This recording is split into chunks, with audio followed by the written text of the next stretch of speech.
around the subject matter, which is this little Breaking Bad beaker here? No? All right. Yes, you got a question. Good. Yeah, so technical question actually. Why only 1250 at the highest for ISO? Because I've seen other cameras, like my Blackmagic goes up to, for its native ISO, 3200, right? Or some other cameras with 1600.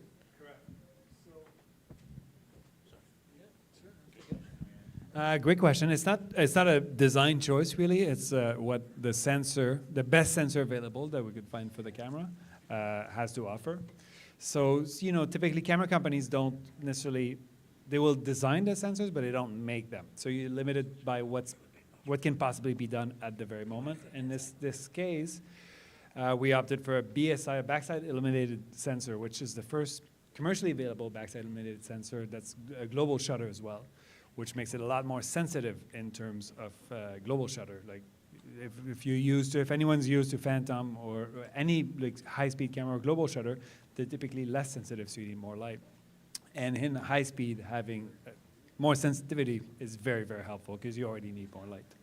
So now that I powered it up, so that's why it's not to just limit it, but having dual ISO on a sensor like this is already fantastic. And 1250, yeah, 1250 is a bit of an odd number, but that's what we got. Great question. Yeah, great. The higher ISOs are really relatively recent. Yeah, I'm not taking a look at why, but that we don't do it. I mean, there must be a limitation with processing power. Did anybody see the movie A Complete Unknown? What did you guys think of that movie? Pretty cool, right? Different look. I mean, look-wise, I like the look. I mean, story-wise, we can get into that another time. It's a cinematography day today, so.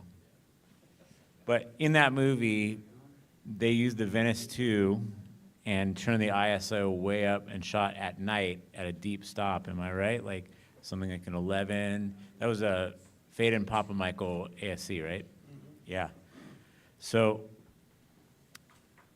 nowadays, we're really spoiled in the time that we live in, and that's something that we can thematically say about cameras. I mean, life, it's good, it's bad, it changes. In my opinion, it's not the best time right now, but what that means is we have the opportunity to change that again and make tomorrow a brighter day.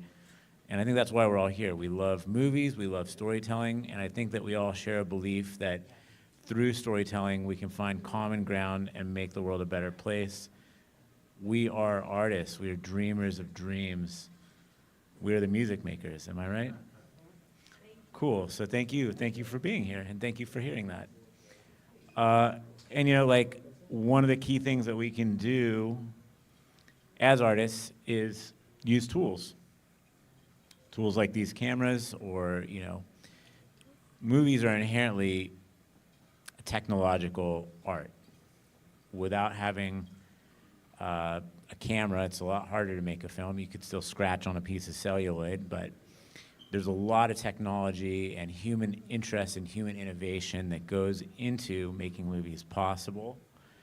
And that's something that brings us all together.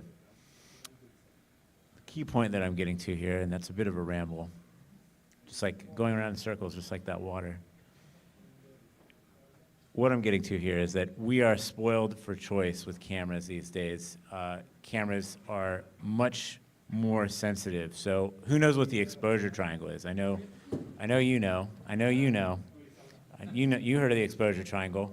So there's three basic things that affect the way a motion picture or still photography, they call it photography for a reason, as Mr. Stump said earlier. It's the art of capturing photons, or the science of capturing photons, light, particles, or waves, and recording them and then being able to view them again. So back in the day, film substrate, the part that's recording those photons, had a limited amount of sensitivity. So in that exposure triangle, you have the sensitivity that's sometimes called ASA or ISO, which is just a standardized measurement of how sensitive the film was, and now the digital sensor, digital medium, is at capturing those photons.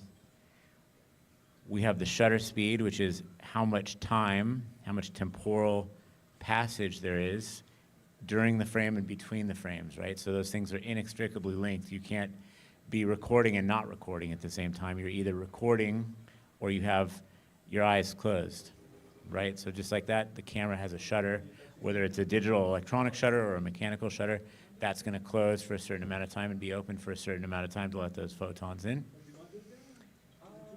And then the final thing is the pupil, the aperture, and that's what our lens has, that's what our eyeball has, and that's our third way of controlling the light. But those three things in that triangle are inextricably linked from one another, and they're going to affect how much photons or how many photons get onto that film and make an image that we can see. And this particular camera has what's called a global shutter, which means that the entire sensor, the entire substrate, receives all those photons and then it blanks at the same time. And that's more similar to the way that a film camera would work, where you have a mirror that comes down and a shutter that comes down and closes off access to those photons. Listen to that mesmerizing sound. Can you hear that?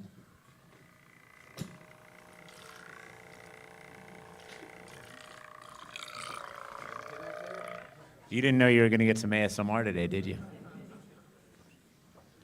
Well, that's enough of my yapping, honestly. Like, I think you all know what we're talking about here, but that was just to fill time so that these guys could put up this beautiful image of this swirling water with particles.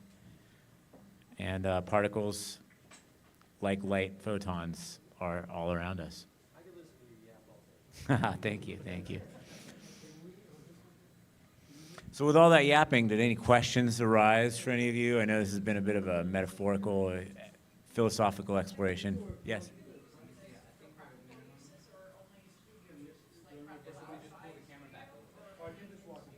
So just to relay your question for everyone that might not have heard it, have we used this camera outside of a studio setting? Yesterday we had the pleasure of filming professional skateboarder Jamie Foy, and the camera was being operated by Ty Evans, who's here with us. And so we actually have clips from yesterday's session on the DaVinci Resolve station that is just over your shoulder by my good dear friend Hajun with the blue hat.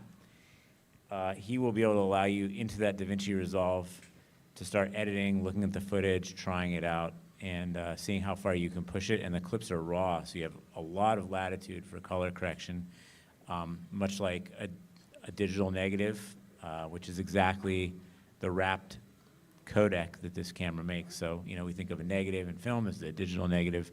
It's a raw file, so you have a lot of color correction possibility. And the camera is usable outside. Today we happen to be in the studio at the moment, but if you want to go outside and do some outside stuff, we can absolutely do that. We have one that has got a lightweight battery. This one, you know, we want to look fancy with a big robot arm. So, you know, the robots, they say they're going to be our overlords, but for now, we're the overlord of this one. So we came here to show this guy who's boss. So the camera's recording in a proprietary wrapper. I believe it's called something like PXL for now. PXBL. And inside that wrapper are cinema DNG files. And it's at the time being 10-bit raw. So it's a, you know, lightly compressed raw. Oh, uncompressed, but 10 bits, sorry. Truncated at 10 bits for now. Let's do one. All right. Well, let's do it. We also had a guy with nunchucks earlier. That's pretty cool, am I right? So these guys are, All right, you ready? Yeah. Here we go. All right, we're rolling, yeah? Camera's rolling, and 3, 2, 1, go. ooh. Hey, what do we got? What does that look like? So you might be wondering, why did the screen turn black? It's because we got a clip and then cut the camera immediately. All that stuff happened in a split second. And you might be wondering, well, why does the preview look so kind of choppy? The frame rate and the data rate are so high that you actually can't preview it with the amount of processing power in the camera at the time being with the current firmware. But when you get it into the computer, you'll see exactly how smooth and fluid that is. Yeah. It's happening. So you can see the orange liquid is going in there, and then on the other side you got the blue liquid, and they're going to meet, and then something's going to happen, am I right? There it goes, mixing.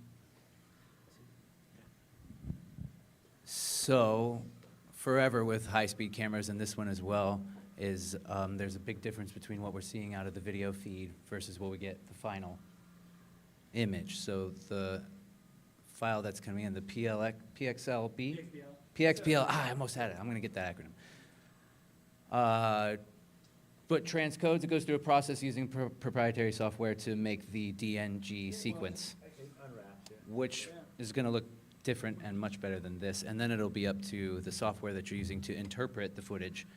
And since this is so new, we can previously with Phantom cameras too, we would make custom LUTs and have a little library of things to use to sort of match the things. And I imagine folks and myself is going to do that. And hope that DaVinci Resolve and other ones decide to say, hey, we're going to make something that translates this for filmmakers.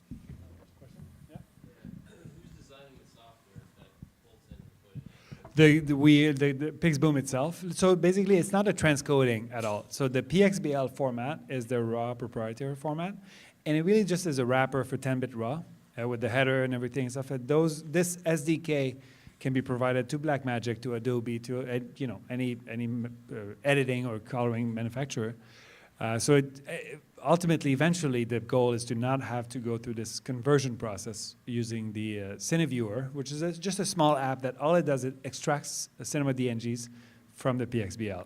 There's no transcoding happening. There's no compression happening because it's just rewriting the RAW into a different format that is friendly to the other apps, because we can't record compressed DNG in camera. You guys have heard about Red litigating everything and stuff, so it's not a thing.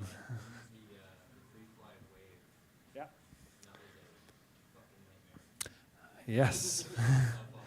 Yeah. Pulling the stuff off this camera is quite, it's as easy as pulling a drive out, connecting it to your laptop and pulling it out. Now, I don't know if you guys were familiar with the Inspire 2 and 3 from DJI. So the RAW that it would record had to, similarly, it would record like a proprietary RAW, and you had to do a conversion process to get to those. It adds time, rather it didn't, but like I said, it's just a matter of adopting the PXBL into Premiere, Resolve, or whatever softwares we use, and then that step's gonna be, is not gonna be a thing anymore. Also, shortly after launch, as shortly as possible, we will support ProRes in camera.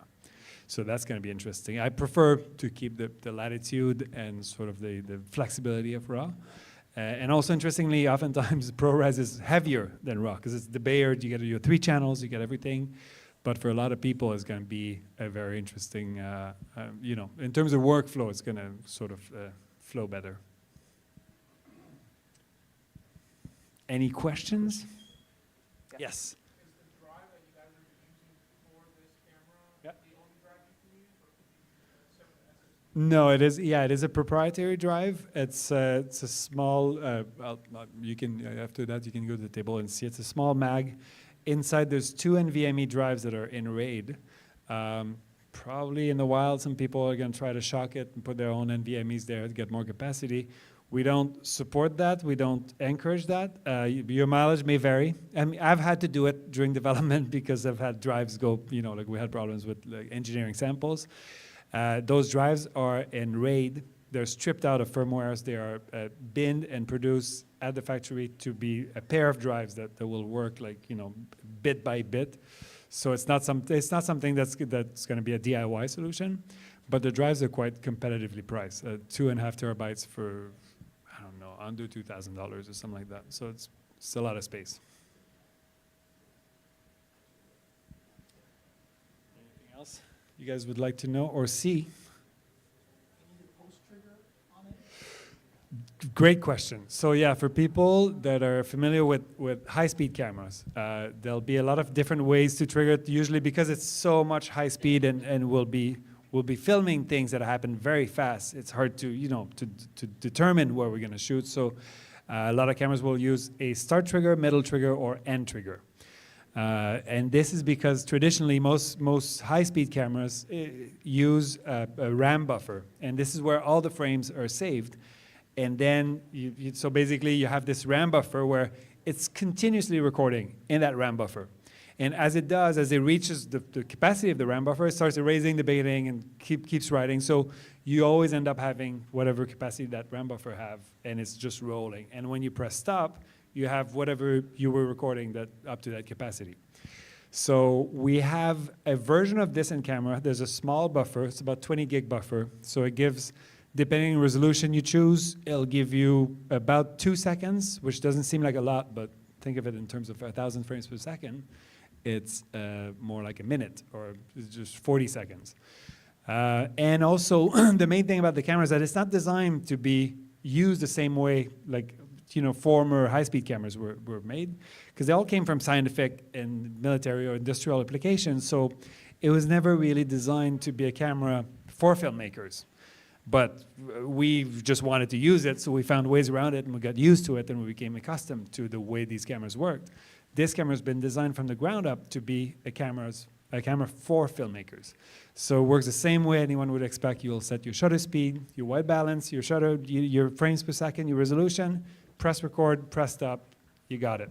So people are going to be used to that. Of course, being that we're recording at such high speed, you're going to want to have sort of the possibility to limit the kind of clips you're recording, like having sort of an end trigger or a start trigger, just to keep your media manageable, which is something that we're going to do, but it's not doing it the same way. So you're going to define like a sort of predetermined duration, and it's basically the camera's going to stop recording for you after this end, or you can use that pre-record buffer, that 20 gig that, depending on resolution, gives you up to 2 to 3 seconds if you go lower resolution. Right? So I just got a notification. It's very important, from the folks in the parking lot with the food truck. They told me to tell you, if you're hungry, not just for knowledge, but for actual food, now is a great time to use your food ticket and get your food before they close out. So I just want to make sure if you didn't get your food from Mr. Charlie's, now is a great time to do it. And secondly, I'm looking for 2 volunteers from the audience, because I also, need to make a commercial for Mr. Charlie's today. So I'm looking for someone who has experience being a commercial director and someone who wants to be talent. Okay, come on down. What's your name? Oh, right now? Yeah. Myra. Myra? Yeah. So pleased to meet you. Thank you for volunteering. I'm Dan. Dan. From Atlas Lens Co. You may have heard of me. If not, follow at atlaslensco.com. And come see me any Wednesday, every Wednesday in Glendale, California, home of the Mitchell camera, from 10:30 a.m. to 1:30 a.m.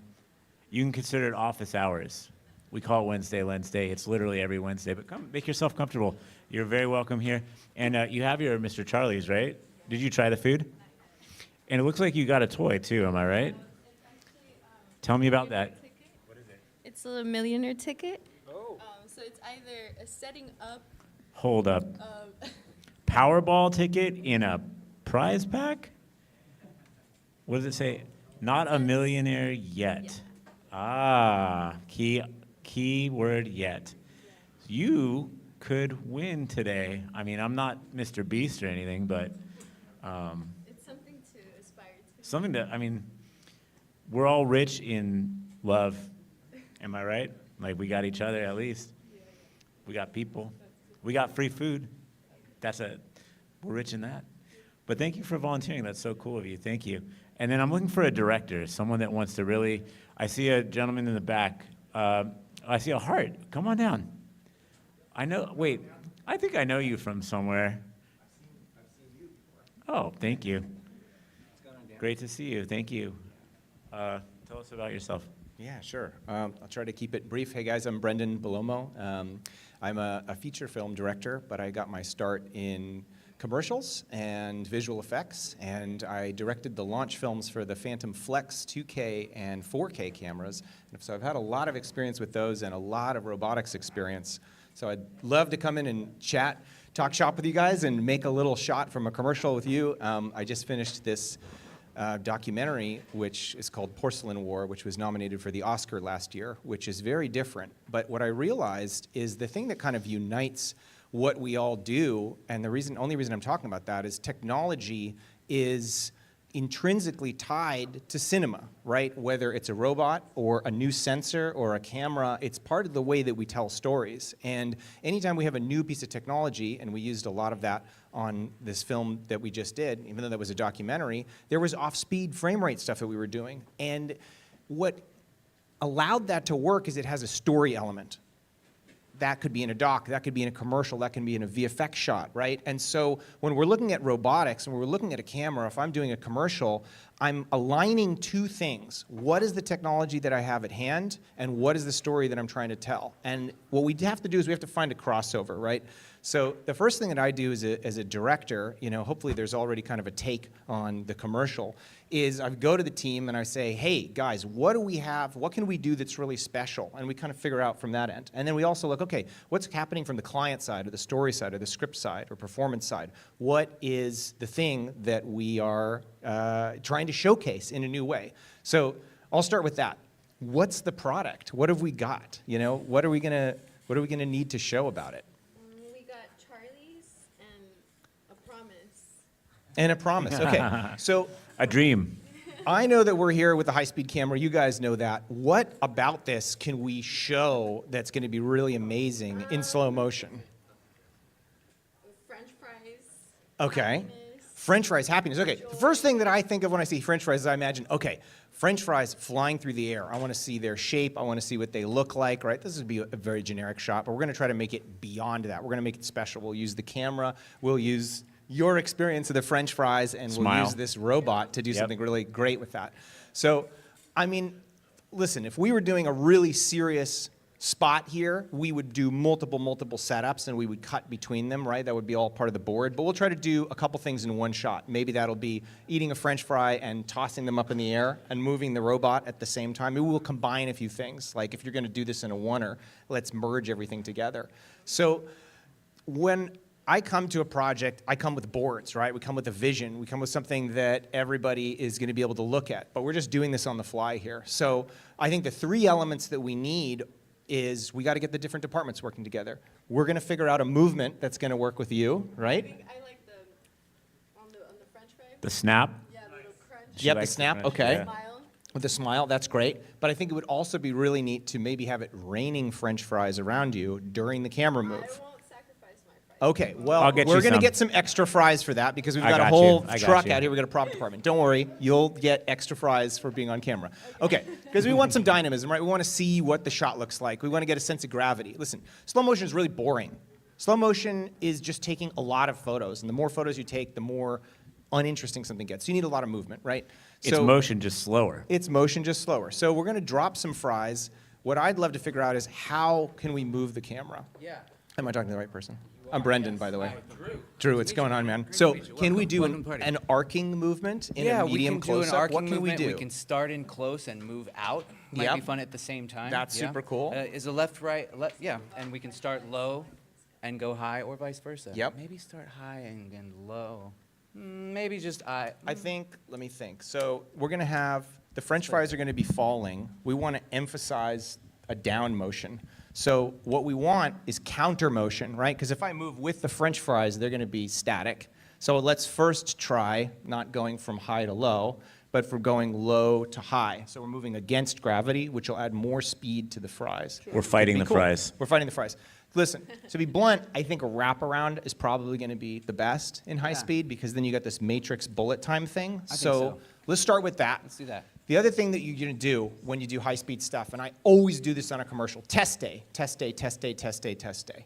You bring the robot in, you get the camera, it could be on checkout, it could be a day before, and you run different scenarios. You try different stuff, right? Because what's going to happen? You don't want to fail with your idea like I am right now. Let's move this way, this way, this way in front of a client, right? Or in front of the director of VFX, whatever that may be. So it's all about that. So Rehearsal. but we know wraparound is going to work. It's going to be awesome. And it's It's an also going to be easy safe, one, yeah. right? That's another big thing. This is very heavy, very industrial machine. This is a KUKA robot. It's could hurt somebody very seriously. remember, so just yeah. keep a distance, right? One of the suggestions there was to pull out. I would not Pulling be out. suggesting to pull That's in right. really fast 'cause That it's dangerous. requires Yes, a so lot of rehearsal and planning and can only Yeah. be done in a we'll really safe run way. it in reverse. Or run in reverse, exactly, which could also be cool, and the fries would be going backwards. Ah, Also really interesting. low. We'll keep the bar low. Okay, we'll keep the bar low. So wrap around would be great. So Yes. first we want to block light, shoot, right? So we're kind of already lit. We're Classic. going to walk Let's into pull that. this guy. Block, Classic. light, Let's pull this rehearse, out, shoot. and then you'll pop in. Okay, I'll hold that. Do you want me to get a director's chair, or you want her to be standing? I think standing is, how's the height work for you guys if she's standing? You think standing's gonna be better? Yeah, I think standing easier and easier to adjust. Yeah, and we'll come up with a safe movement. So always like to do the robot movement first because you never want to bring people near it until we see it. Should I get you a stand-in for her, like something that could be where she would be, so you could That's focus? an amazing idea. Yeah, so we can Ooh, okay. set up the shot often with, if we just have a C stand with something on it. Then we can I thought do. you were going to say we can bring frame in up. an extra or something to be. Well, yeah, but with a robot, the extra should No, be the C stand. To be honest, no. for super safety. To be honest, so you guys are on the right track, but we're totally safe right now. I'm going to have very close control with this camera. Great. And I'm going to be right next to it, and she can stand right here. We can frame it up properly. Okay, Otherwise, perfect. We're So then going to let's find. just- Otherwise, we're going to adjust and adjust. We're going to find out she's shorter. That's It's going to perfect. be a whole thing. Yeah. So Yeah. he already knows You can come the on in. system. Probably done this shot many times. So we're going to go straight to talent. Yeah. Yep. Now, can we do the move slowly first? Absolutely. Excellent. Of course. Okay. So why don't we design our? Why don't we just do we'll do a simple 2-point and we'll do a beginning and end. Let's start with the end. Yep. So okay. tell me let's where start we're with going to the end. land because that's So what we define. we want to end over here. So come forward a little bit. We're going to try to. So the robot also has a range of motion, right? So if we're going to do a wraparound, like ideally, I'd like to arc. I'd like to start over here, kind of 3/4 this way, come around front, and go over there. And does it help if I move those C stands that are near the arm, and will that allow us to be a little further, mentioning the range of motion, will that allow us to be a little further from the backdrop? lighting or Just from the backdrop, Yeah, that's to give fine. separation? Yes, yes. Okay. So let me know where's a convenient spot for you. I'll get those C stands moved. One big healthy step. Yeah, come into maybe here. How's that? Is that feeling more in the zone? Okay, cool. Do we have a monitor? I feel like this is a weird talk show, but you're doing great. 768. You weren't here yesterday, were you? No, No, you weren't. So my favorite frame rate, 760. 768. So it looks like 1,000, feels like 1,000. It's also a perfect multiple of 24. Yep. Really nicely ramps and does all. Easy for ramping. That's great. Yeah, you want the math to work out so you don't have to do, you can do easier frame rate conversion later rather than using optical flow came up earlier, but rather than using different rate conversions that are vector based. So yeah, if you've got a multiple, that can work really well. The other thing too that's really neat that I'll talk with you guys about while we're doing this is, you guys always see slow motion looks very sharp when you speed it back up to 24 frames a second. Have you guys seen that? Nodding? Nodding? Yes, okay, so why? Because if you just speed something up, the computer's just taking one frame and there's gonna be no motion blur. How much motion blur do we usually have at 24 frames a second? 180-degree shutter, 50%. It's got some blur to it. It looks normal. So when you're doing really advanced speed ramping for a commercial, for a feature, you actually want to bring that motion blur back, and you can do that in Resolve. There's motion blur tools in there. You can do it in Nuke by combining these frames together or adding a little blur there. That's really helpful with giving a natural feel. Otherwise, it just looks like any other sports documentary where you've just went to 24 frames a second. It's all choppy, and it ramps back down, unless you want that for the sharpness, right? So it's one of those things to play with and to be really aware of. The other thing that I do whenever I do a shot with a robot, and this is really helpful for post, because the robot can repeat its movement exactly, it's the easiest system to get what's called a clean plate, right? So like, let's say later the client's like, hey, I don't want to see that C-stand in the back. That's going to be a problem. Well, if you can shoot a shot without the talent and you just have that background, that's really helpful. What else can we do with that? We can shoot more French fries, right? Because we're going to have some French fries in the air. Then you can composite those in later. This is so fast to do once you set a robot up. High speed is about two things. One, it takes forever to set up, and two, it's really quick to get the shot. It only takes like 1 second to film the high-speed shot. And once you're there, takes are fast. Setup is slow. So what you want to do is plan your variation around the takes, not around the number of times you have to move the robot or relight. That's going to take forever. So that's another thing that we can do is we can add some spice to the shot by, doing more French fries, or maybe we'll have a little hidden object in there that we can composite in later today on the computer. Okay, how are we going over here? All right. Getting lit? Choice, Mr. Director. Yeah. Oh, Now, goody. Because we don't have art department, we don't have gaffers. We Yep, don't have yep. a lot of things here. So we have a choice to make. We're going to see the background. It's going to be tough to avoid. That's okay. We're going to just pretend that it's a beautiful set. Oh, 100% we embrace it. Our other option is to stay in the background. No, and focus tiny. we want more movement. The whole point of this is to stress the camera and the robot, and we're going to be focusing on you, and this is, you know, it's a studio. Yeah, we're going to ignore that ladder. Maybe it's a very meta spot, and we're, you know, later there's going to be all this footage of the robot moving around her, and that's in there too. So that's fine. We're gonna tilt this down, leaving this beam. Great. Sorry, say that one more time. I missed the tail end of what you're saying. We're just gonna tilt this down and bang it into that keyboard there to give her a key from that side. I'll stay out of the light. We can also place that after let's see the move and get the move going, and then place that last. Yeah, exactly. Let's tweak that. Just so that we can safely move it. Yep. Do the move first, then you like. Exactly. Exactly. So this is going to be our one. What do you think about this one? Keep in mind, it's not going to be about the one and the two. It's about what happens in the middle. Exactly. Yeah, we're going to adjust the middle. But yeah, let's see the beginning and the end, and that seems fine for the one. Yeah, it's going to come around you. You're going to stay in the same spot, but it'll be dynamic. No, better not to. Just kind of be in the moment of Mr. Charlie's. Yeah, and then we'll come around you. Because if you track with the camera, then we kind of feel like we're doing nothing. You're the reference point, right? If you have two movements that cancel out, then you don't feel it. Let's see how we're looking. This is going to be great. Ooh, except I'm out of cable. I'm going to roll around and find a two. Sounds good. Okay, robot moves. So one of the things that's really neat, you can see this from, you know, all sorts of different companies, but for example, you've got these guys like the Marmalade. They'll do stuff where they have one robot moving the camera, and you have other robots that are triggering other stuff. So a full line of, I don't know if you guys are robot nerds, but motorized precision. Motorized precision. I worked with camera control for many, many years. Yep. Motorized precision, their software is just bonkers. It's such cool No, stuff. motorized precision is amazing. Very nuts. So we've got this one, which is a 20-foot arm. This is a larger one is a 5-foot arm, and then this new one is the compact arm, which goes mounts onto cars. It does all sorts. We're talking about Taiwan to mount it on a helicopter. We'll do that soon. That's awesome. So the idea with having multiple robots is you can do really cool stuff like have a light moving in sync with the camera, or you can trigger an event, right? What do I mean by that? You can drop something, you can start a flame going at a certain time, you can move an object.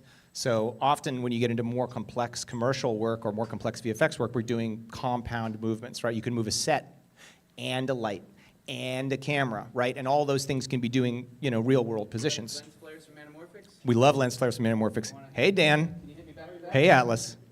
Yeah. Hit that back. Yep. There we go. Beautiful. That's we get a shoulder.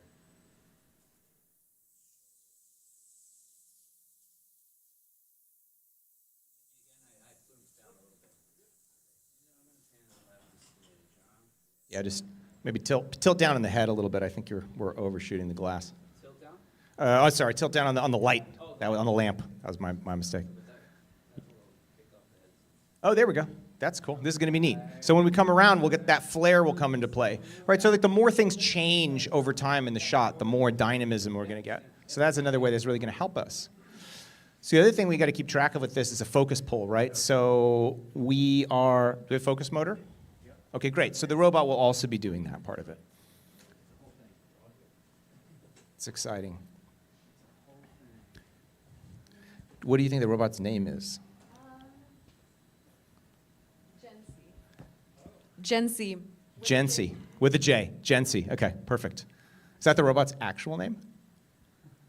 It's named K103. It is now. Beautiful. Myra, just stand still there. I'm just going to catch a focus on you there. Yeah, let me get the perfect focus while you're there. So one of the other things to keep track of when you're doing these kind of dynamic shots, and it's not really that different than like a technocrane shot, is shadows, right? Because we've got this big robot that's moving. So we really have to be cognizant of that. You know, the second one is the idea that this robot arm has joints in it, just like your arm. So you can't, you know, twist every which way. It can't either. So when you work with robotics, the most important thing, you know, as a director, as a DP, camera operator, whatever that may be, is to be super familiar with what's possible, right? The more you know about that, the more you can adapt it and actually even say, maybe the robot's not the right choice. Maybe it should just be a slider. Maybe just rip the camera around really fast. And then knowing the drawbacks of that. It's not repeatable. You could be blowing focus all the time.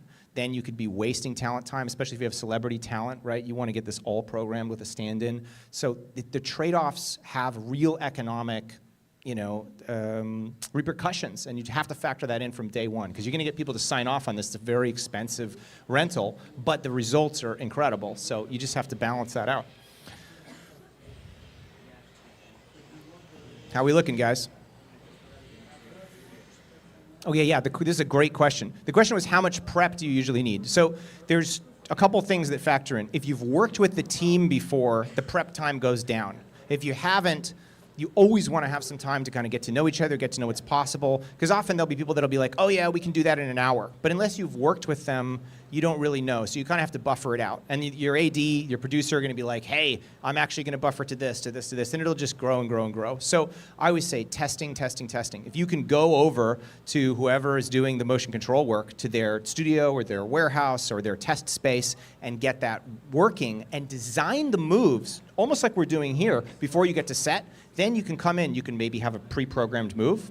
That'll reduce prep. You can know the capabilities of the robot. That'll reduce prep, right? So it all is about front loading. Set time is where you have, you got the most people, the most gear, the most money burn per minute. So it's just moving as much of the creative process and the testing process beforehand. That'll just make it really, really sing. So, but to more directly answer it, I always like to have at least 1 to 2 days of, kind of primary team getting together. It doesn't have to be the name talent, but have something basically like this, get together and run through all the main shots and get a feeling for it. Okay. How are we looking? Good. Let's do a little rehearsal here on the move only. So this is a safety pass. I'm just watching how things move here. Excellent. Letting Myra learn how the robot's going to move. So this is a very, very slow version of it. Nice.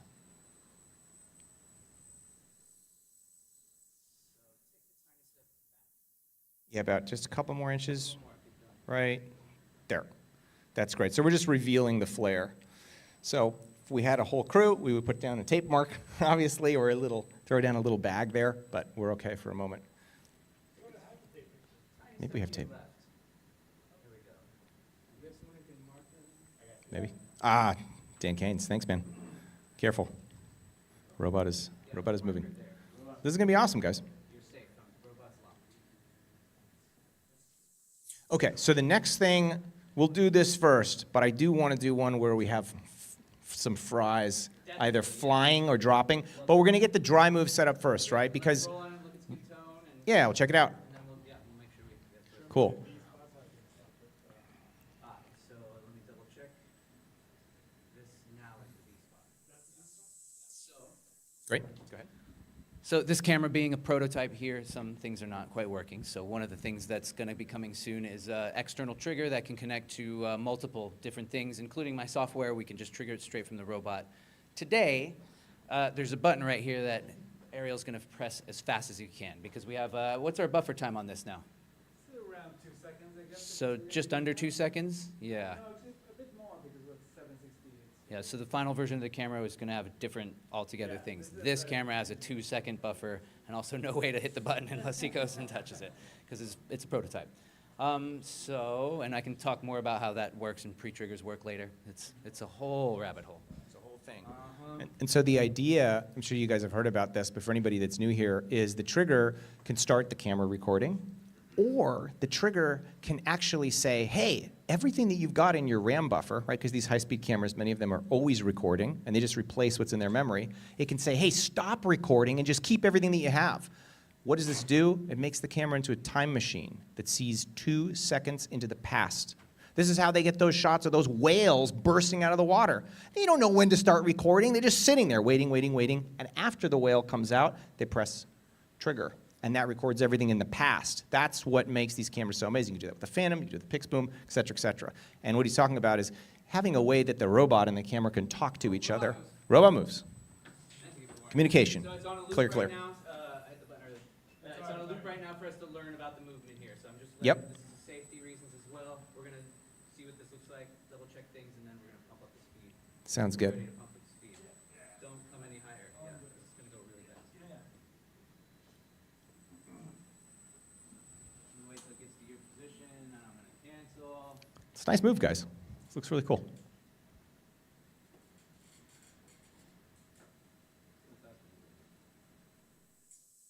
So as we're working, we're always going up in speed, right? We're just getting really comfortable, getting really safe. Everybody's aware. You know, sometimes on set we'll set up mats or pieces of tape, or there's even contact mats or systems that'll shut the robot off if you walk there. There's different systems that go. You have an he has an e-stop too? Exactly, so he's got a safety button, so that's his responsibility. So it's always about just delegating who's keeping track of that. How is the set going to remain safe, right? Because this is, there we go. Clear, here we go. Means we're about to move. Pay attention to the robot. It's going to move faster than before, but not quite full speed yet. Here we go. Robot is moving. Like you said, we're gaining speed here. Make sure things feel safe. Nothing's going to fall off the camera. I'm going to cancel. I think we're ready for full speed. That was half speed. That's half speed. Well, this is cool. Stand by. Not moving. You ready? Yeah. I'm still going to run it in a loop. Yeah, I'm not armed yet. Well, we're still just in loop mode. Okay, you're not armed? No. Okay, that's fine. Robot move. Okay, so that move It's is on a loop. It's coming back. less than 2 seconds, so we should have more than enough buffer. 1.5 seconds. Yep. Let me put it back to you. Are we soft a little bit at this end on her? So it does look a smidge soft here. Adjust that.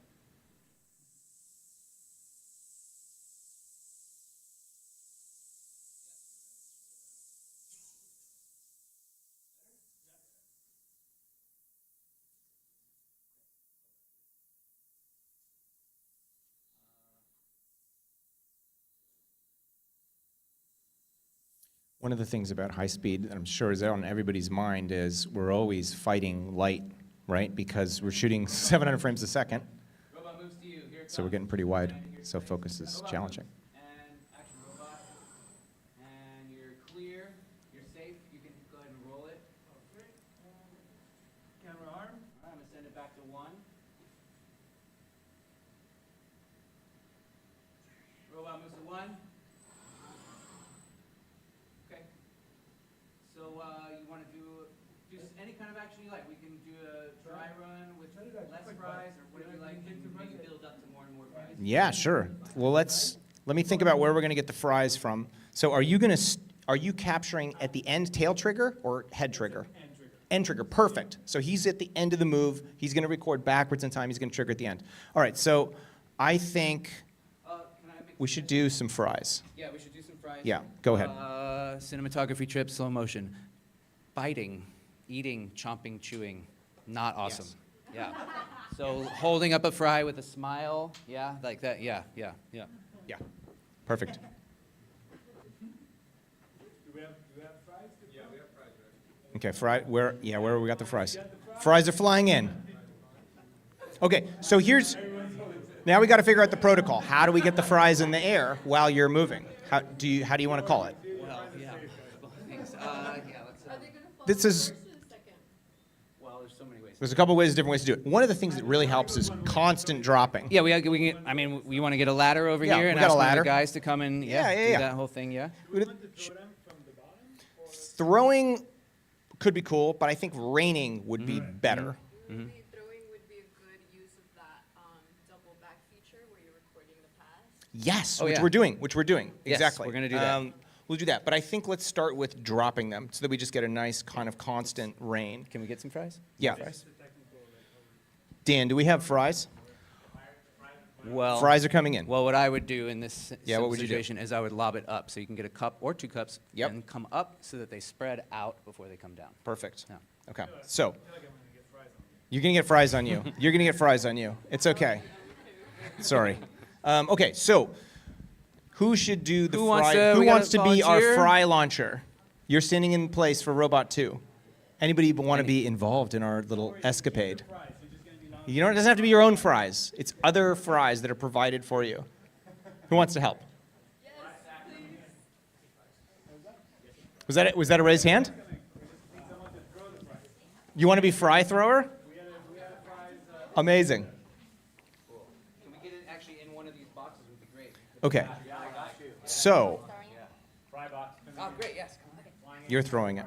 Okay. So the first thing we got to do is we got to figure out where the robot ends so that we know you're in a really safe spot, right? You might even be in the shot. That's okay. We're just safety thing. We'll again do a whole where- safety where thing you again. can Stand back. Great. And, we'll run it so you can see what happens. Yeah. Okay, and then we'll get you the fries so you can throw them in the air. Yeah, we'll be okay without a ladder. So the idea, we're gonna get your box just like that, and the idea is to throw them up and lob them so that they kind of spread out over top, so it looks like rain. Versus shooting them out already. Don't wanna do that. Yes. so Yes, up, exactly. arc down, yeah, hopefully. Yeah. Now, here's a question. Yeah.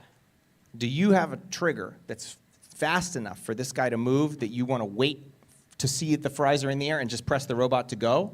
Do we count down? This is a big question when you have manual action, right? This is always tricky, so we got to solve this. So the way I like to go about it usually, unless there's more timing involved, is a 3, 2, 1 countdown. So 3, 2, 1, action. Often everybody will just go on action, and then we're going to learn something. Yeah, This and then we'll learn happens something so we'll fast measure. in slow motion, it's so hard to tell. Somebody's action is a Yep. microsecond before the other. If you don't give anybody direction and have them both clap at the same time, they will not clap at the same time. Exactly. So we kind of just all go on action and then be like, okay, instead of action, robot, you go a beat before the action, and then fries, you go one after. Or That's whatever we great. learn. So what we're getting at is this kind of like, it's like a .com idea. Fail faster, right? Because we could be discussing this for 10 minutes. No, let's do it this way. No, let's do it that way. No, it's just 3, 2, 1, action. On action, we do everything, and then we adjust, right? Because you want it, shooting is quick. Arguing about stuff is slow, right? So let's rock. Oh yeah, let's think it through. Yeah, as far yeah, but we can think a little bit beforehand. You're right. So 3, 2, 1, action. Should be too late.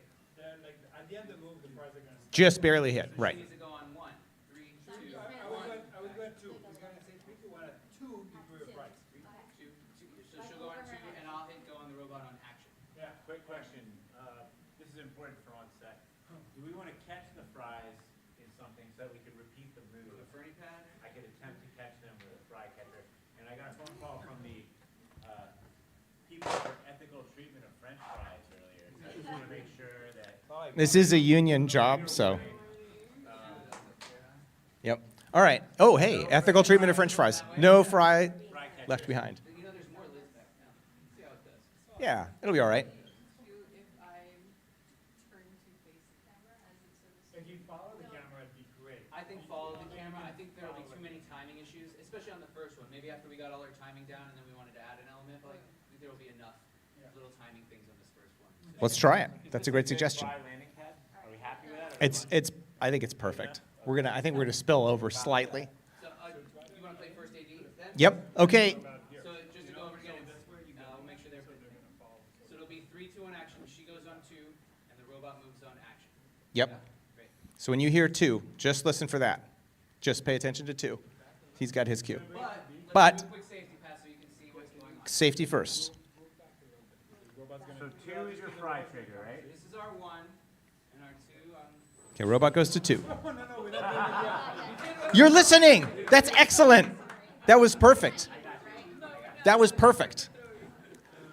The robot was moving, and you were doing it. This is going to work, you guys. This is good rehearsal here. Yeah, we need to see action when he says 3, 2, 1. Sorry, that was my bad.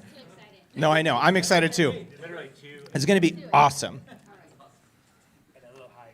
So that's good. It gave us a rehearsal. And our reset time is really fast.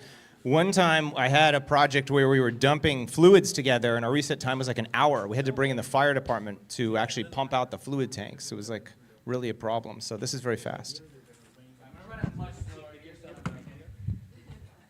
My Yes, HR this is- department called and said not to talk about that. Okay. We'll see. Take one step back so it doesn't. Yeah, there you go. So this is a dry rehearsal only. We're not going to record. Quarter speed. Nobody's recording. Yep, no fries, no recording.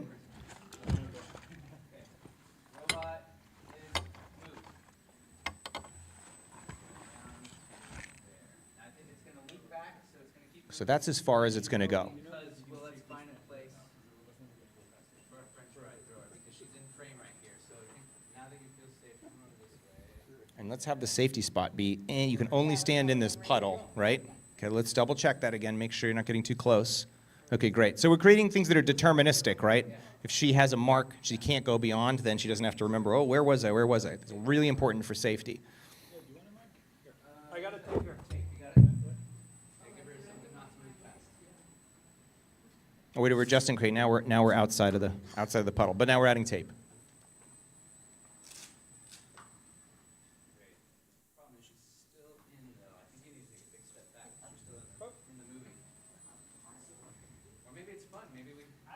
I think it's fun. I think let's not worry about it. Let's get one in the can. Yeah. You're in. This is better. It's better, guys. Oh, it's way cooler. Yeah, way cooler, way cooler. Okay, how are we feeling? Okay, not too close. Now it's going to move really fast. Yeah. It's not going to move past. I think let's move over a little bit, just from a safety standpoint, yeah. No, I know, but you're braver than me. Yeah, it's very heavy. Okay, that's a safer mark, guys. It would just be a process. Yep. All right, guys. So, how are we feeling? Ready to go for a take? Great. Yeah, you want me to stop it at 2 for you to get your position here?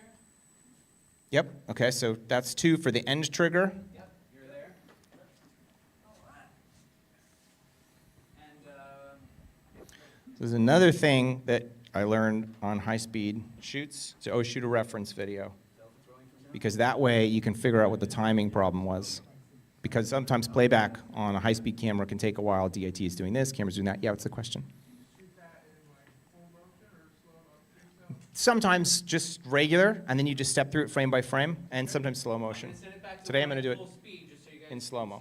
Before we take one, can I play client for a second? Yep. Tell me, how annoying are clients, right? So I was wondering, robot moves to 1. as a client, I was wondering if we need a little more headroom. That is not full speed. What if I was to put her in a chair so that she gets more headroom? Is that okay? Can we try it? Should not be multitasking. It's not a bad idea. Let's try it. What? No. Well, so here. We can do that, and I'll be like, director, give me another 25 minutes. Yeah, that might be a I reblock. need to reprogram the robot. I need to do those things. I think we should. Yeah. I think we should stick which with does it. happen. What you're saying is completely normal, but I will have to say, give me 25 minutes. Yeah. Sometimes it's So good let's to not- let that's somebody all. ask the Yeah. question though, and then to see what the response is. No, I'm totally not with, going to say yeah, anything. I'm with you on that. This is fun. It's fun framing though. Yeah, I think we need to accept our. No, I think it's going to be. I think it's going to be perfect, guys. We're all set. All right. Is anybody not ready? Okay, so we're going to go for a take. So let's arm the camera, please. Okay, guys, this is for real. So you're going to go on 2. Yep. Copy. You're safe. Yeah, we're rolling. Okay, and then I'm gonna bring it back to 1. you're going to bring it back to 1, and you're going to do the timing because you're used to doing that. You're going to call it out, okay? Yep. Okay, guys, here we go. Robot's going to 1. Clear. Stop. Holding on. You ready? Yeah. Robot's going back to 1. Clear.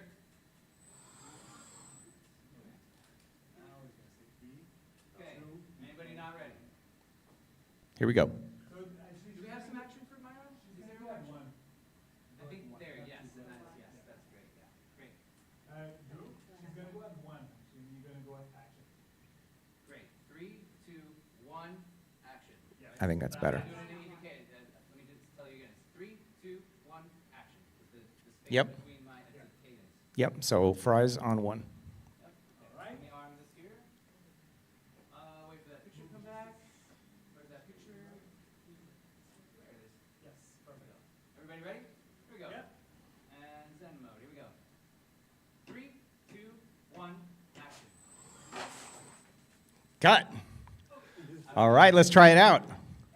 Could see a playback. Let's see if we can. Did great timing. We might need to change the aim a little bit, but we're going to check it out. Wow. Okay, guys, here we go. Oh, look at that. That's awesome. Okay, so the timing is perfect. Really good on 1. Just need to. Yeah, maybe just, we could lob it a little bit more. Yeah, that was really good. Guys, what a great first take. Killer. Raining fries. Let's have a hands. Amazing job, guys. Amazing. The robot was on point. Camera was on point. Fries. Deliciousness. This is killer. Beautiful. So 768 frames a second is pretty slow, right? So like what we realize is the higher frame rate gets, the more craziness we need to have. Because once the fries are out of frame, there's, you know, it's still a super cool shot, but it loses that dynamism, right? We need some reference to gravity. So that's why we'll get the fries moved over a little bit. Okay, so Save the shot. So if you don't know about high-speed cameras, you have to then. you got to save it or not. Commit. Yep, commit. Okay, so how much time does it take with the camera to save it? Do we want to save it? It's already saved. Okay, great. So that's very fast. First Phantoms came out, that would be 10 to 15 minutes. I'm not kidding, right? So it's like reloading an IMAX camera or Photosonics. It's a big deal, right? This is very easy. So we're going to clean up the fries. We're going to go for another take. We're only changing the angle of the fries, right? So one variable at a time. Once you're really in the groove, you can do multiple things at once. I was really good, guys. It's going to be killer. Yeah, launch them like towards my head. Gotcha.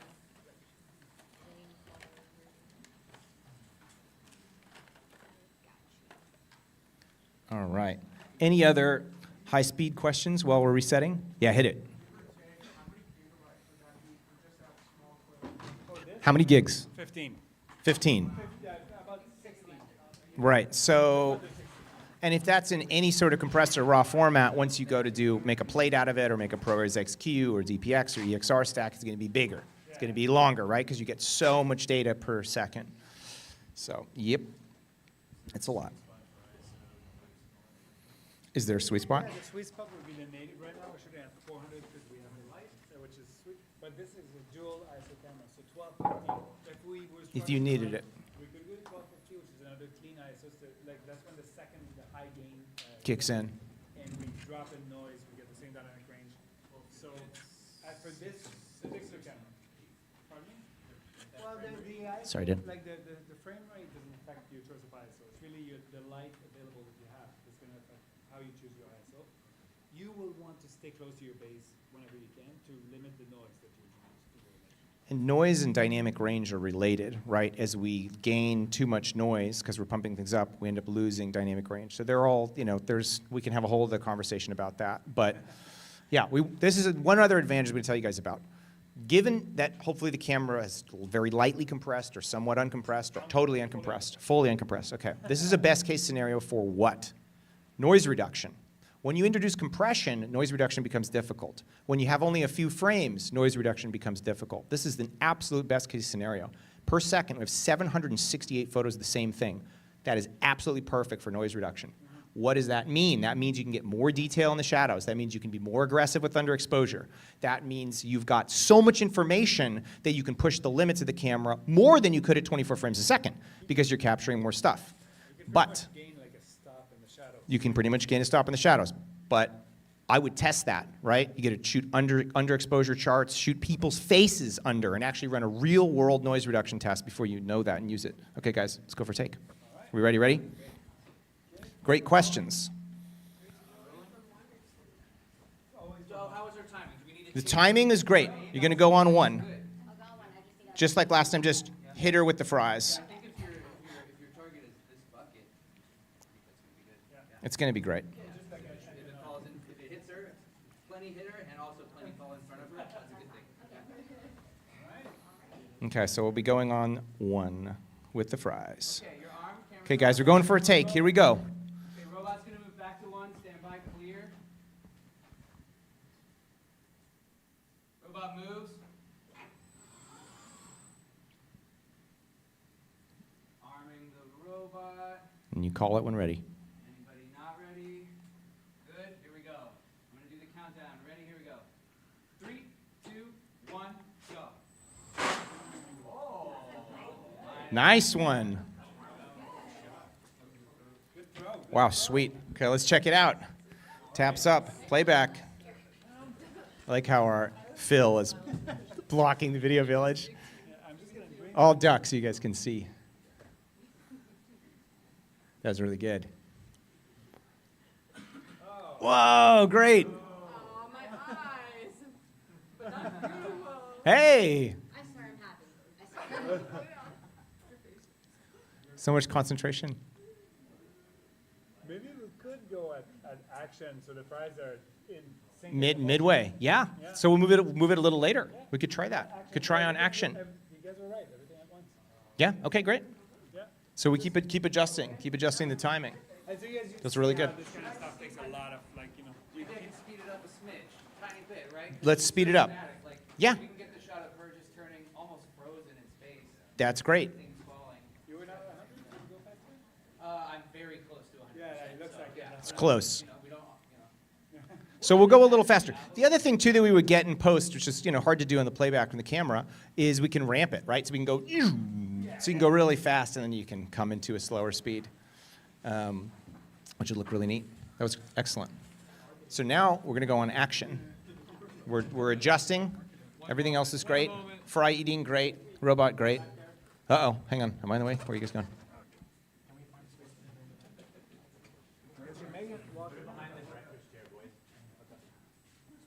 Careful not to hit, yeah, just look up. Let me get the director's chair out of your way. It's gonna fit, but just like so on. It's going to fit. Oh, good idea. Yeah. Prince. Nice. Product placement. You good?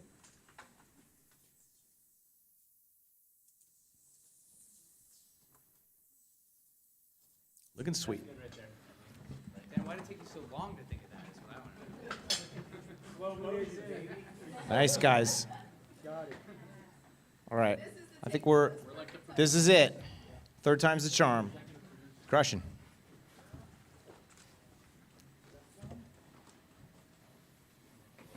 Okay, everybody's got their marks. Marks are the same.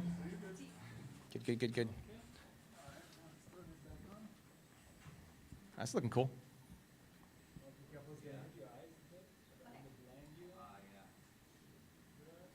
Push it in at all? All right.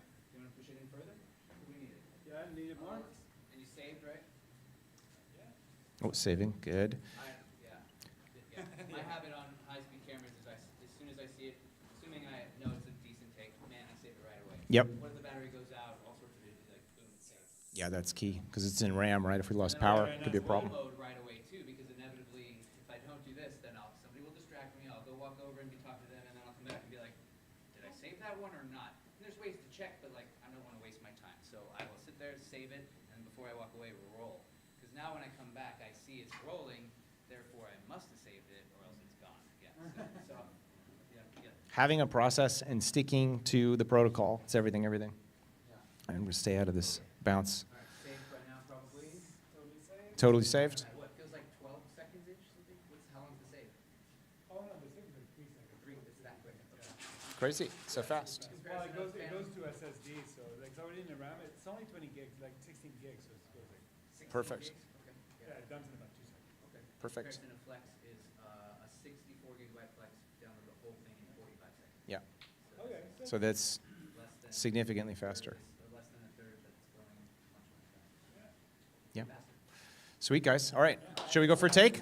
Okay, let's bring everything back to one. Let's make sure we arm the camera. Okay, everybody on their marks and good safe spots. We got fries. This time on action. This time fries on action. Oh, okay. Price on action. Yep, we're adjusting. Yep, we're adjusting. Can we hit her more with, can we hit Myra with it, or is that not, unless that's against the. What do you think, Myra? Fries are safe for me. Fries are safe for Myra. Okay, it's time. We're going. Time to hit with the fries. Ideal world, so another thing about this kind of stuff too is we will ask for the things that are in top right. We'll be like, can you just make the splash a little bit bigger on Yeah. the bottom right, but not the left. Keep that exactly the same. And you're like, so, but we will, because if we ask for these things, then sometimes we get them. So it's worth asking. So what what would be great is if you did just what you did, but hit just a few on her. Like, don't dump them on her. In a perfect world, with a little bit of luck, you like a few of them are kind of skimming on off of her, while the rest are kind of dumping. Yeah, but I think definitely some hitting will look really interesting. Air on the side of hitting. Air on hitting. Yes, air on hitting, air on hitting. Yes, more is better than too little. Too many is better than too Just little. throw the whole box at her. All right, guys, here we go. Going for a take. All right. Camera is rolling. Yeah, armed. You want me to check that? It is. Yeah, it is. Oh, Yeah, it is. I saw you double hit. Double checking, very good. All right. Everybody's recording, lots of reference videos. Yeah. All right, guys, here we go. Going for a take. Going back to one at full speed, clear.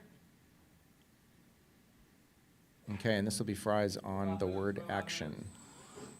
Oh. That's all right. So I tried to speed it up, and the robot said no. Okay, so the robots, sometimes if they're there's too much movement, the joints can lock up, and so it will say, hey, you can't do that. So that's why testing the speeds before we do anything that's not repeatable, like blowing up a miniature or throwing a lot of fries, is good.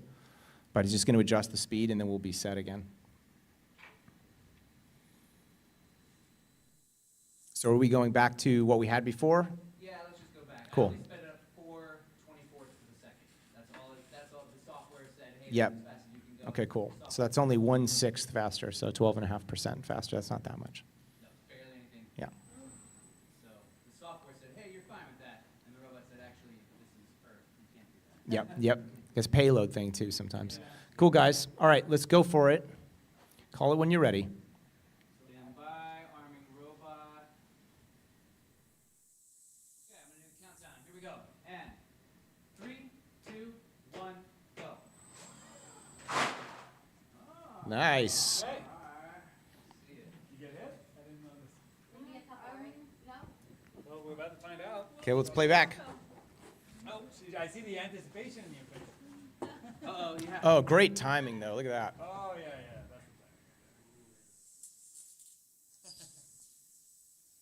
That's I don't want to block anybody.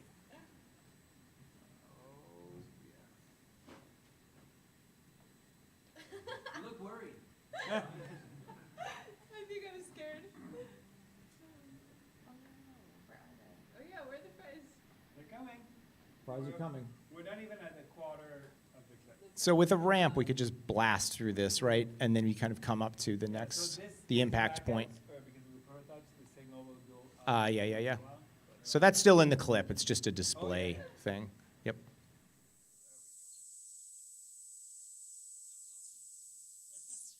I like how the fries are creating this like really warm fill. Sweet. Oh, yeah. Okay, what do you think? One more take with full fry action? Yeah. Okay, let's go back to one. We got this. I think let's go full power. And just hit her with the whole fucking thing. I think he's trying to create some sort of happy medium. Let's just go for full power. Yeah, you're crushing the timing. No, you're right. Almost you're right. there. Good thing. Okay, No, it's good. ready to go back to 1? Yep. Ariel, you wanna We're gonna go full fry power. take drive? Okay. Dumping. Dumping. Full fry power. I've never manhandled fries like this. It's weird. Anything with like food stuff is always like, what are we filming? Oh my god. These are made out of cardboard? What? Okay. Ready to rumble. Staying away from the robot. All right, we saved and armed. Camera rolling. All right. Clear. Robots moving back to 1. All right, guys, here we go. Let's go no fill. Yeah, we don't need it. We got plenty of fill. Okay, so we're going for a take. This will be on action, full fry power. Here Okay. we go. Call it. And 3, 2, 1, go. Wow, big power. Nice. Let's see. That's what it looks like. The enthusiasm was there. So it's great. This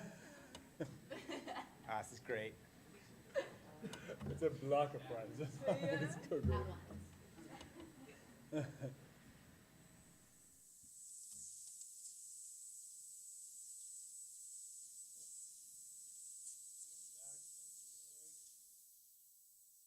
Coming back in. So this is kind of like, this feeling that we're all feeling right now is always the experience. And usually it's like me throwing something, so like I know the vibe. It's always like high-speed stuff is such a, trying to catch a happy accident. Sometimes it's take one, sometimes it's like 40 takes. Like the fact that we already got stuff that's like really usable is really great. Like everybody's really dialed in, we've got a great trigger point, you know, and then it's just, this is always a game of like, there'll be people that, hey, Look at, there they go. You know, there'll be people that are like, hey, let's do more takes. People, it's like, no, we have it. And, you know, again, like the biggest thing was like we spent the most time setting up, right? We got a pretty fast reset. We got pretty fast shooting. You know, how are we all feeling? Do we want to try maybe just like one last one, or we want to save it and move on to the next setup? We'll One more, always okay. do one more. I think we need to go Martini. sooner with the fries, right? Sooner with the fries? Because it's the very end of the shot that the fries finally Yeah. come in. So she needs to go back to earlier? Okay, yeah, so we'll go back to earlier. Yeah. We'll go back to earlier. I'll help you guys. Do you agree? I would see a throw from under. Sure. Like if we go to, because then they're gonna fly up and sort of like spread and fall That's down. fun too. I think we're gonna get, yeah. Easier to get to, yeah. We go up, they spread it, they move and get more.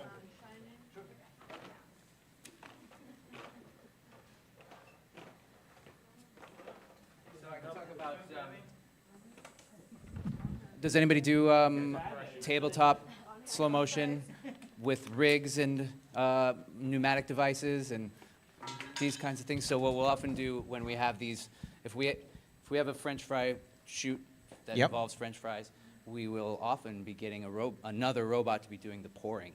Exactly. So that the pouring happens so that we'll adjust it, and the software over there will hit it.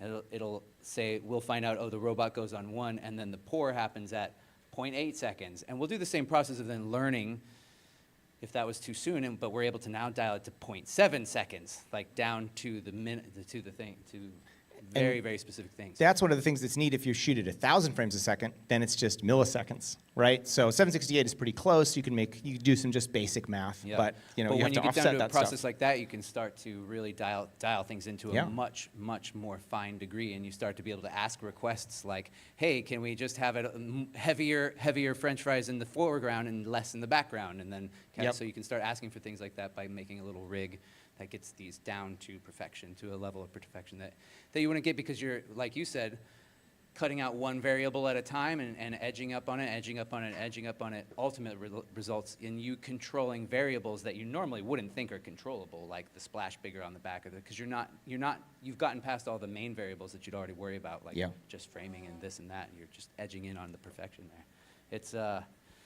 It can be tedious, but it's kind of fun. It's like a little Rube Goldberg puzzle that you've got to figure out that we made for 100%. ourselves. It's a live art project, guys. All right, sweet. Martini, here we go. Martini. All right, ready. Going, yeah, I think going for, were we just going to change the trigger? Change the timing on the trigger, yeah. Or change this fry point? Yes, so fry is on, so it'll be, not right now, it'll be 3, 2, 1, go, like we did before, or should we make it? I think 1 is good. Yeah, let's go on 1. Yeah, because right, this past 2, the fries landed as the camera landed, but we want the fries to fall sooner. Yeah, that's perfect. Yeah. Yep. And err on the side of hitting too many fries. More fries better. Camera's arm. Yep. Get under.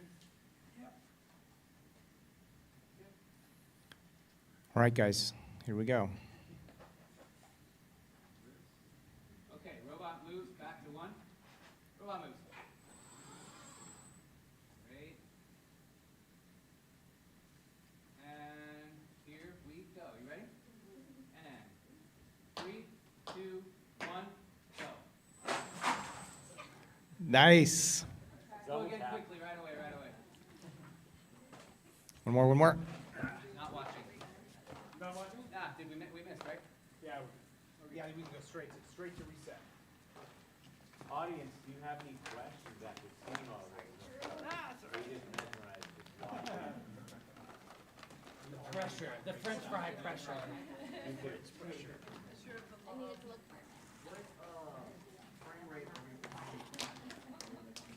So we're attempting, so as you notice, a little choppy. The frame rate that we're playing back at is about 20, and it's just because of the ASIC, the firmware right now that doesn't, the main board is going to be playback because it's right. It'll be smooth as butter, but it's a little slower than it should be. That's why it feels a little choppy. All right, guys. We can actually put these clips into the computer in a little while. Oh yeah, then Yeah, cameras can still, play it out. yeah. Yeah, definitely gotta look at it. Ready? Arm. Camera rolling. Okay. Okay, Robot going moves. back to 1. Full speed, back to 1. Clear. Robot moves.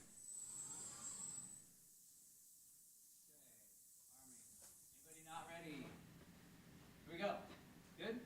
Yep, here we go. Demo. It's just like, you gotta like, here we go. 3, 2, 1, go. Oh, that was pretty good. Did we hit? I think so. I think we got some hits. Yours said no. I can-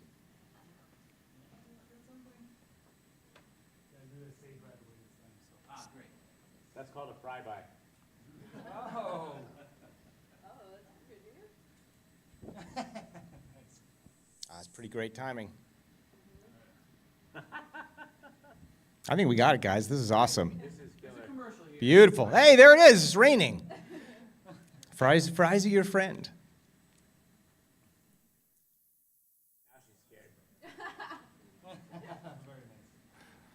Awesome, guys. Beautiful work. Excellent. Yes, yeah, that station, yeah. All right, so now we can check out the footage, and maybe we'll do a little ramp running around through here. And yeah, I think there's something else really cool I'd love to share. So you didn't mention it, but audience, you may not believe this, but I actually know him. So you are a industry plant in this case, but I'm sorry, yes, we've broken the illusion, but that's what we do. We make illusions and we break them. He actually, besides being a great director, runs a company called InvisiPro.